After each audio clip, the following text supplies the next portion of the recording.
During the public comment portion of the July 23rd millage rate public hearing, Johns Creek resident and Fulton County Board of Assessors member Michael Fitzgerald made a simple request: to transparently communicate with Johns Creek residents on how the incremental $1.2 million of property tax revenue will be spent.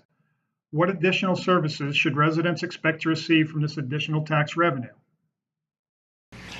I would like to have a comment regarding the area of growth. I've had a discussion with a couple of you, but not all of you. But the area of growth concerns me. Not so much of the fact that it's about $1.2 million. Not so much for the fact that it's about 6.4% of the total amount of the revenue that you'd be getting from property taxes. What concerns me is, what are you doing with that $1.2 million? How are you going to spend it? Are you going to go to the taxpayers and the property owners and say, we're going to get a $1.2 million that we really, it's not a tax increase, but it's an increase to our revenue, and here's what we plan to do with your money. All of the property owners are part of a tax digest of Johns Creek, and the property owners should have an accounting on how we're going to be spending that money that you're collecting from us. I don't have a problem with $1.2 million. I don't have a problem with 6.4%. I have a problem of, what are you going to do with the money before you collect it? Tell us why you need it, and if you justify it to the city and to the taxpayers, it doesn't bother me at all. I'll support it 100%. So just give us some transparency. That's all I'm asking for. Thank you very much.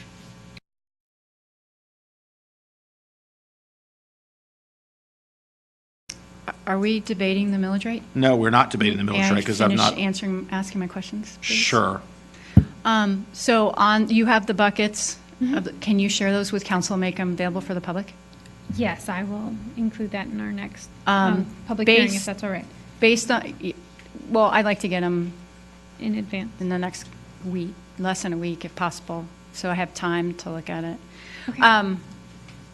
Also, on the properties that now have been determined to not be exempt and exempt, regardless of the rate, will they be charged taxes? Whether they're part of the rollback rate or not, will they still be assessed taxes on those properties today? If they're not exempt. If they were exempt with the Freeport or whatever, and now they're not, then they would be. Will they be assessed a tax no matter what the millage rate applied is? Yes, if they're no longer exempt properties, they would be assessed at the same millage rate as everything else. Okay. And then it's to only pick one rate, so it's a very blunt instrument. Okay. Right. Correct.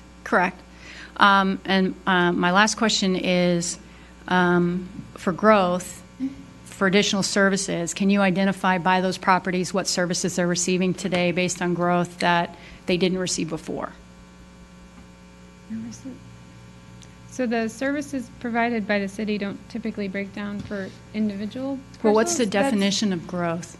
What's the definition of growth? The definition of growth in this context is looking at property that was not previously taxed as part of the tax digest. So we had a Sherwin-Williams paint store join the city in the last 12 months. Previously, there was not a store there, so it did not receive city services. We had, like I said, we used to, at 1200 Finley, be next to what was vacant land and is now a memory care facility. So that facility is receiving the same services that any other commercial property would receive from the city. We respond to fire calls, we respond to police calls, we provide a sidewalk and trail network next to those businesses as we do throughout the city.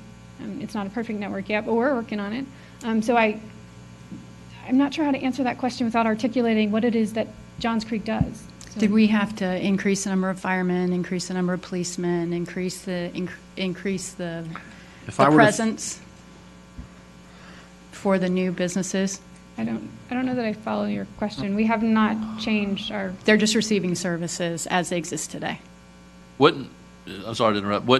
If you added on in addition to your house, wouldn't that be new growth as well?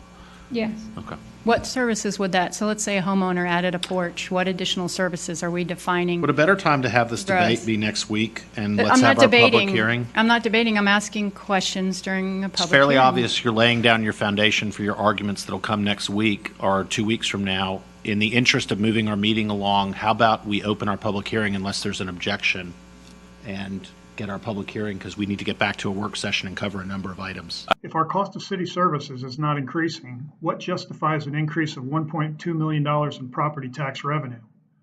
Why shut down a line of questioning that seeks to clarify any sources of cost increase? Is this to protect a potential windfall that can help fill the funding gap on other project overruns?